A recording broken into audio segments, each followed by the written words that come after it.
ক্ষমতা ভোগ করবে পারেনি। এর নাম গণতন্ত্র।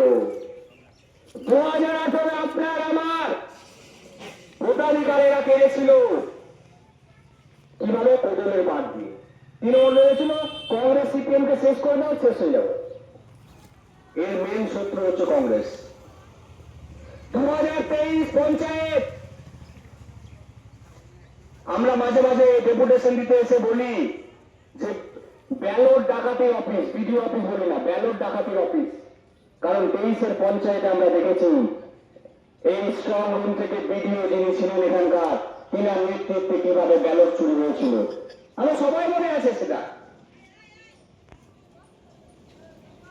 মানে যেটুকু ফাঁকতাল দিয়ে কংগ্রেসের গুলো জিতত সেটাও বন্ধ হয়েছিল,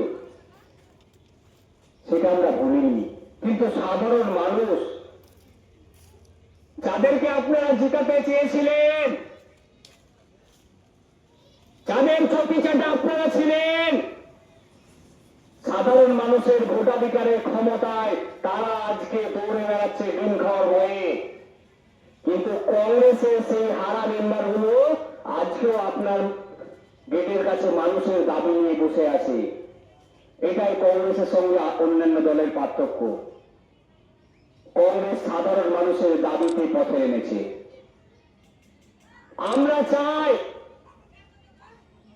এই এলাকায় সুস্থ স্বাভাবিক জীবনযাপন যেটা চলছে চলবে, কিন্তু সেই সাধারণ মানুষের যেটা মৌলিক অধিকার, বাসস্থান, সেই ঘর পাওয়ার অধিকার, সেটা তৃণমূলকে নিয়েছিল। তৃণমূলের জমানায় বলেছিল এটা আমার ভোটার নয়, আবার এই জমানায় কাটছে। আমার